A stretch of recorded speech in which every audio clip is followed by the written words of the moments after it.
নতুন কোনো চমক এই বাজেটে দেখাইতে পারে নাই সরকার। এবারে বাজেটে যদি তেল, চিনি, চাউল, আটা, ময়দা, নিত্য প্রয়োজনীয় জিনিসগুলোর দাম যদি বাজেটে কমায় তাহলে আরও ভালো। এবারের বাজেটে যদি বিদেশের জিনিসের দাম কমে তাহলে আমাদের বেচা কিনা বাড়বে ইনশাল্লাহ। খাদ্য জিনিস যদি দাম কম থাকে ওটার জন্য আমাদের সবার ভালো হয়। 5 টাকার সিগারেট এখন 9 টাকা হয়েছে, তো পাবলিক খাইবো, পাবলিক ইনকাম থাকতে হবে না। নতুন কোনো চমক এই বাজেটে দেখাইতে পারে নাই সরকার। হ্যাঁ, আমরা আশা করছিলাম আরও একটু ভালো বাজেট দিবে, হ্যাঁ, জনবান্ধব বাজেট, সেটা হয় নাই। এর আগেও যেরকম দিছে এইরকম সেই একই রকম বাজেট হয়েছে, জনগণের জন্য কোনো কল্যাণ বয়ে আনে নেই।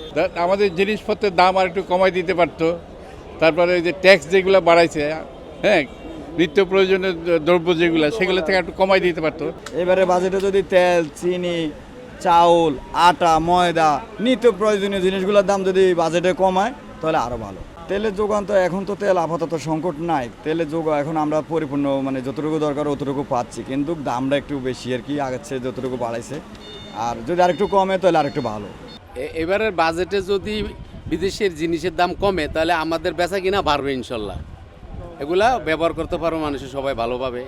হ্যাঁ, অনেক নতুন নতুন জিনিসই বিদেশি পোশাকই পরে ঘুরে, এগুলা উন্নত মানের জিনিসই পরে, এগুলা বিক্রি ভালো হয় আনে আরও। বাজেটে যেসব জিনিসের দাম বাড়ে আমাদের সাধারণ মানুষের যেটা ধারণা, খাদ্য জিনিসটার দামটা কম থাকলে ভালো হয়। ইলেকট্রিক জিনিস ওটার দাম বাড়লে সমস্যা নাই, কারণ ওটা আপনার নিত্য প্রয়োজনীয় জিনিস না, ওটা আপনার দরকারি জিনিস না। কারণ মোবাইলে বাজেট টাকা খরচ হয় বেশি, ওটাতে বেশি টাকা হইলেও মানুষের ওটা হিসাব করে না।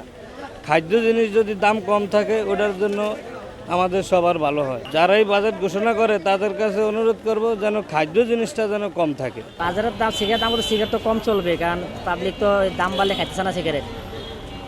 এত দাম হলে মানুষ খাইব কী করে সিগারেট? এখন এই যে সর্বনিম্ন সিগারেট হচ্ছে 9 টাকা করে, 5 টাকার সিগারেট এখন 9 টাকা হয়েছে, তো পাবলিক খাইবো, পাবলিক ইনকাম থাকতে হবে না। আগের চেয়ে এখন ওই যে কিছুদিন আগে সিগারেট বাজারের দাম বাড়বে বলে হোলসেলওয়ালা সিগারেট দেয় না, সিগারেটের দাম ছিল বাড়তি, এই জন্য পাবলিক সিগারেট খাইতেছে না। এখন বেচা কিনা গেছে তো অনেক কম। ম্যাজিক হার্বাল টুথপেস্ট দূর করে দুর্গন্ধ সৃষ্টিকারী দাঁতের সমস্যা। ইয়েস, দেখাও তোমার ম্যাজিক। এই বাজেট যদি গরিবের বাঁচার বাজেট হয় তাহলে ঠিক আছে। বড় লোক তো বড় লোকই, বড় লোকের জন্য কোনো টেনশন নাই। এবং ইলেকট্রিকের জিনিস যে দাম বাড়ছে, এটা বাড়লে আমাদের গরিবের ভিতরে কোনো প্রভাব পড়বে না। এবং সিগারেট, ধূমপান সিগারেট, একটা সিগারেট 100 টাকা হোক, এটার জন্য আমাদের কোনো টেনশন নেই। কিন্তু গরিবের যে নিত্যপণ্য জিনিস, চাল, ডাল, তেল, আলু, ময়দা, আটা, এগুলোর দাম যদি সহানুভূতির মধ্যে থাকে, গরিব মানুষ বেঁচে থাকতে পারবে। এবং গরিব খেটে খাওয়া মানুষ রৌদ্রেতে পুড়ে বৃষ্টিতে ভিজে টাকা উপার্জন করে, আমরা যাতে 500 টাকা নিয়ে যেন স্বাচ্ছন্দ্যভাবে বাজার করতে পারি, আমরা সেটুকুই চাই।